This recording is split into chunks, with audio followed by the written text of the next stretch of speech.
This is a tutorial showing how to export only selected annotations in textgrid format. This is useful if you have working in a collaboration with someone with the same project as you and you want to share an annotation or set of annotations that you've made. These would be new ones that you've made that you want to allow your partner to add into their project without duplicating all the other annotations or deleting all the other annotations. So the first step here is to go into this annotation region and click on filter. We want to probably, you can choose whether to filter on client. In this case, we'll select all clients.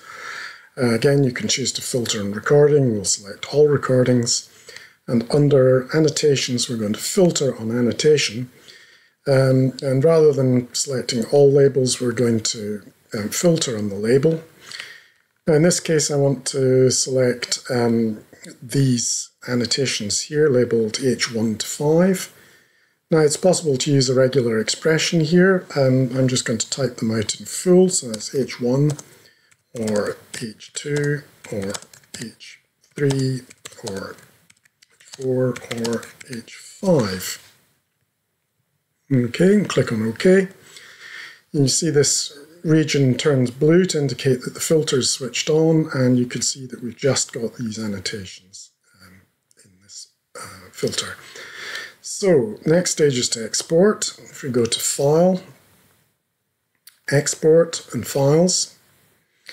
Now we're going to want to export the annotations. First of all, just make sure we're not exporting anything else. These boxes should all be unchecked for ultrasonics and video, Lotto, WAV, and EPG, so that's good.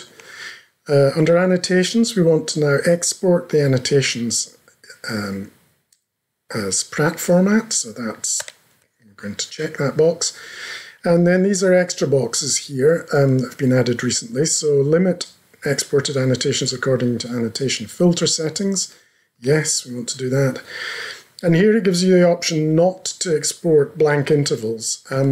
Pratt expects segment tiers to exist throughout the recording, so even if there isn't a label present, it would expect a segment to be there with a blank label. And this just prevents the exporting of these regions that are unlabeled, so that we end up just with the labels that we require. So the final thing is to select the output file format, folder, and which recordings we're going to choose.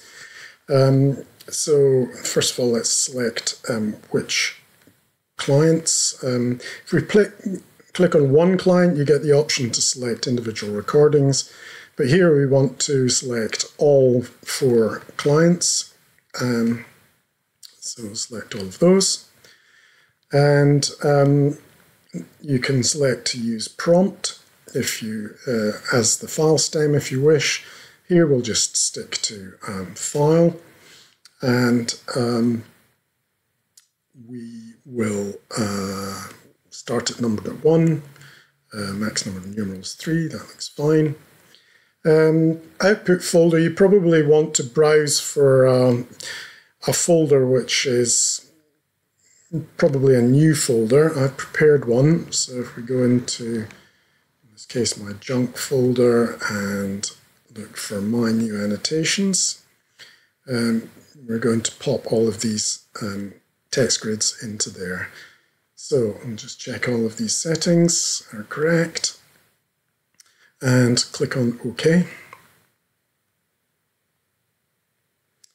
Here we go. And if I move into this junk folder and my new annotations, here we can see a set of text grids. Now, it's exported every single file, but only the first repetition in each file had a text grid. And if we open this, we can see just H1, 2, 3, and 4.